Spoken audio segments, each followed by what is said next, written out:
My next patron question is from Shockwave, who wants to know what would happen if DreamWorks Animation was bought by Paramount Pictures. Paramount and DreamWorks used to have a working relationship, but it ended sometime between 2012 and 2013, as DreamWorks cut ties with Paramount after Rise of the Guardians when it came to their movies, and all their shows ended in 2013, likely because of rights issues. A part of me wonders if Paramount Pictures would have bought DreamWorks similar to how Disney bought Pixar. So for those who need a reminder of events, Paramount Pictures was a distributor for DreamWorks Animation from 2006 to 2012.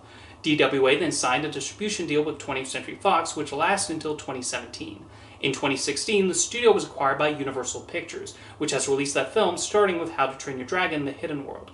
Back when Paramount was releasing the movies, they did have plenty of successes.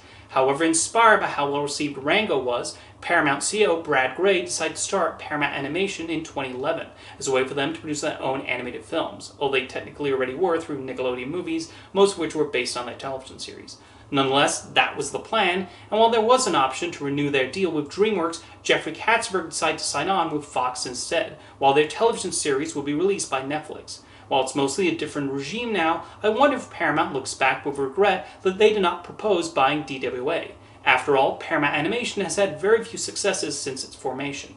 It did start off with a big box office hit, the SpongeBob movie Sponge Out of Water, but that can be attributed to the lasting popularity of SpongeBob SquarePants. Others, like Wonder Park, have disappointed. Rumble and The Tiger's Apprentice were sent straight to Paramount Plus, but I don't think they would have done well as theatrical releases. Under the Boardwalk might have done a little better of a traditional release, but it's difficult to know. Transformers 1 could have been a success and have the reviews to make that possible, but it seems audiences have tired of the Transformers in general, as each recent film has grossed less worldwide than the last. It's just been incredibly bumpy. While DWA has had some occasional bumps in the road, most of the films have been successful. So let's say in an alternate universe, Paramount had decided to buy DreamWorks Animation and make that their principal animation unit. Well, their slate would have probably been different. When they were acquired by Universal, the higher-ups went through what they had in development and decided what to move forward with, what to retool, and what to outright cancel. The same would have likely happened at Paramount, and it's possible they would have produced different films than the ones we got. I'm sure we still would have gotten the How to Train Your Dragon, Kung Fu Panda, and Crude sequels, but maybe the Boss Baby and Trolls would not have gotten to the greenlight stage. It's difficult to know. I'm sure Paramount would have been eager to get another Shrek off the ground, so it might have reached screens quicker than the one we'll be getting from Universal in 2026. Release dates would have absolutely been different, and the marketing would have taken a different approach too. Even some of the filmmakers involved might have changed. Chris Meledandri became an executive producer on Puss in Boots 2 and the upcoming Shrek 5. He was originally asked if he wanted to run DWA, but he turned the job down and instead serves more of a creative consultant role if he's needed.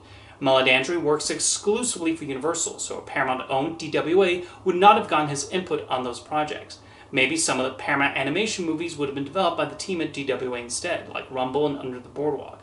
The latter was even directed by David Soren, who also made Turbo and Captain Underpants. In this alternate universe, Paramount would have acquired DreamWorks Animation in 2011. In 2012, DWA purchased Classic Media, but that might not have happened in this hypothetical timeline.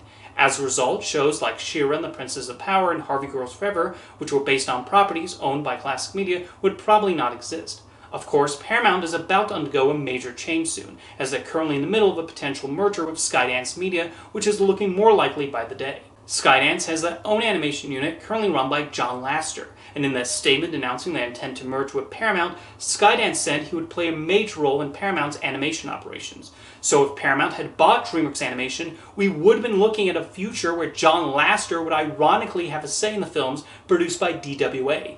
Considering his famously unenthusiastic feelings towards the studio since Ants, that would have been interesting. It's entirely possible that DWA would have boosted Paramount in the animation space, especially with their penchant for creating and developing popular and beloved franchises. But honestly, looking at Paramount's less than stellar animation track record over the last decade and a bit, with the only occasional hits coming from Nickelodeon movies, I think it's for the best that DreamWorks Animation is now with Universal. Thank you for your question, Shockwave.